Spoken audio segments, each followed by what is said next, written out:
अजय दीवाना कदम चौक मलमल।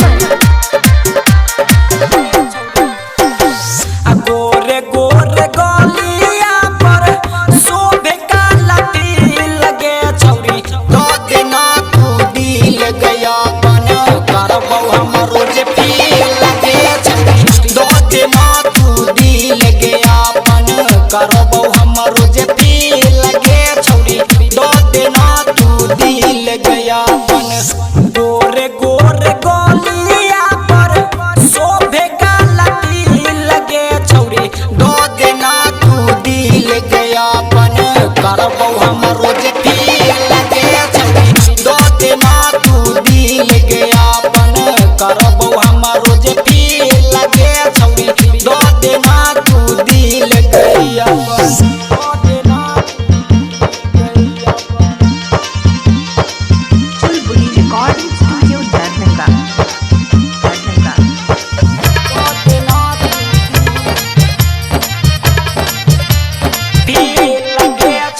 अजय दीवाना कदम चौक मलमल।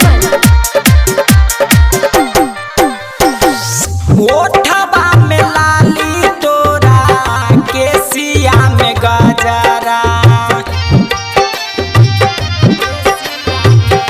ओठवा में लाली तोरा केसिया में गजरा देखी तोरा चाल छौरा मारे पोछता गरा हमारा से प्यार तू कोले हमारा से प्यार तू कोले भजबे तू खुश गे छौरी दो दिना तू दिल गया पन करबौ हमरो जे पील गे छौरी दो दिना तू दिल गया पन करबौ हमरो जे पील गे छौरी दो दिना तू दिल गया पन करबौ हमरो जे पील गे छौरी दो दिना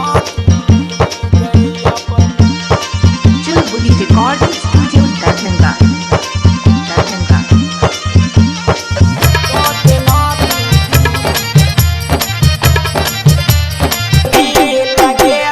अजय दीवाना कदम चौक मलमल।